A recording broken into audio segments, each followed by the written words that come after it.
এক বৃদ্ধা ভক্ত আর তার লাড্ডু গোপালের প্রতি যে অলৌকিক ভালোবাসা, সেই কাহিনী আজ তোমাদের সামনে তুলে ধরেছি।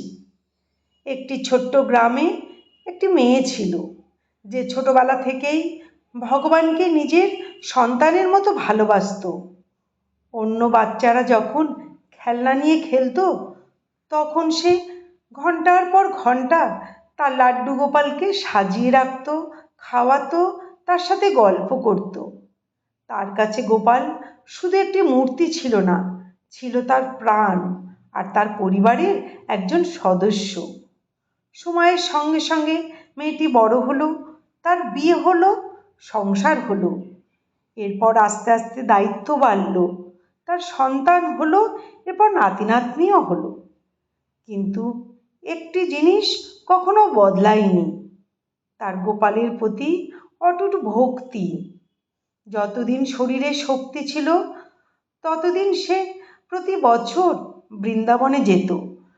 গোপালের দর্শন না করলে তার মন শান্তি পেত না। কিন্তু বয়স বাড়ার সঙ্গে সঙ্গে সেই বৃদ্ধা মায়ের শরীর দুর্বল হয়ে পড়ল, হাঁটাচলা করাও কঠিন হয়ে গেল। তখন সে বৃন্দাবন থেকে একটি সুন্দর পিতলের লাড্ডু গোপালের বিগ্রহ এনে নিজের ঘরে সেবা করতে শুরু করলো। সকালে ঘুম ভাঙা থেকে রাতের শয়ন পর্যন্ত সব কিছুই সে নিজের হাতে সন্তানের মতো যত্ন করত। একদিন পুজো শেষ হওয়ার পর বৃদ্ধা তার বৌমাকে ডেকে বলল, বৌমা, গোপালকে ভেতরের ঘরে রেখে আসো মা। বৌমা তখন মূর্তিটি হাতে নিয়ে যাচ্ছিল ঘরের ভেতরের দিকে। হঠাৎ হাত ফসকে মূর্তিটি মাটিতে পড়ে গেল আর ঠাস করে একটা শব্দ হলো। সেই শব্দ শুনেই বৃদ্ধা কাপা গলায় চিৎকার করে উঠল, কি হলো বৌমা? আমার গোপালের কিছু হয়নি তো? বৃদ্ধা মায়ের কথা শুনে বৌমা একটু ভয় পেয়ে গেল। তারপর সে শান্তভাবে বলল, না মা, শুধু মূর্তিটাই হাত থেকে পড়ে গেছে। এই কথা শুনে বৃদ্ধা হাউমাউ করে কাঁদতে শুরু করলো। কেউ ডাক্তার ডাকো, আমার গোপাল আঘাত পেয়েছে। এই বলে সে চিৎকার করে কাঁদতে কাঁদতে বাড়ির সবাইকে ব্যতিব্যস্ত করে তুলল। তার এই কাণ্ড দেখে বাড়ির সবাই তো অবাক হয়ে গেল। কেউ ভাবল বয়সের কারণে হয়তো বৃদ্ধা মায়ের মানসিক ভারসাম্য নষ্ট হয়ে গেছে।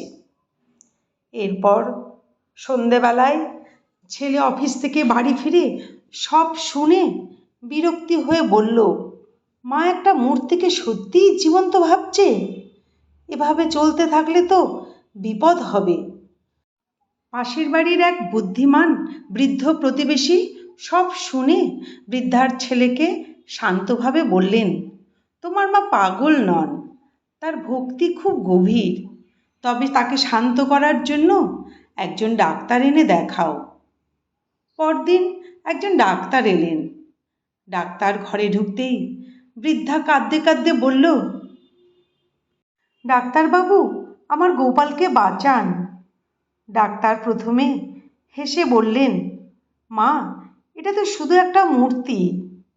বৃদ্ধা সঙ্গে সঙ্গে বলল, রোগীকে না ছুঁয়ে কি কখনো পরীক্ষা করা যায় ডাক্তারবাবু? কথাটা শুনে ডাক্তার একটু থমকে গেলেন। তারপর তিনি মূর্তিটিকে হাতে তুলে নিলেন, মূর্তিটির নাড়ি দেখার ভান করলেন, বুকে টেথোস্কোপ রাখলেন। আর ঠিক তখনই ডাক্তার শুনতে পেলেন ধক ধক ধক। ডাক্তার হঠাৎ চমকে উঠলেন। তিনি আবার স্টেথো দিয়ে দেখলেন, শুনতে পেলেন একই শব্দ। তার হাত কাঁপতে শুরু করলো, চোখ ভিজে গেল জলে।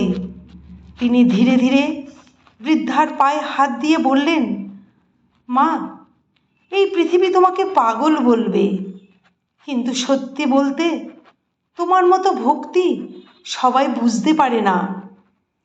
এটা শুধু মূর্তি নয়, এ তোমার অগাধ ভালোবাসা আর বিশ্বাসের মধ্যেই তোমার গোপাল ঠাকুর জীবন্ত হয়ে আছেন।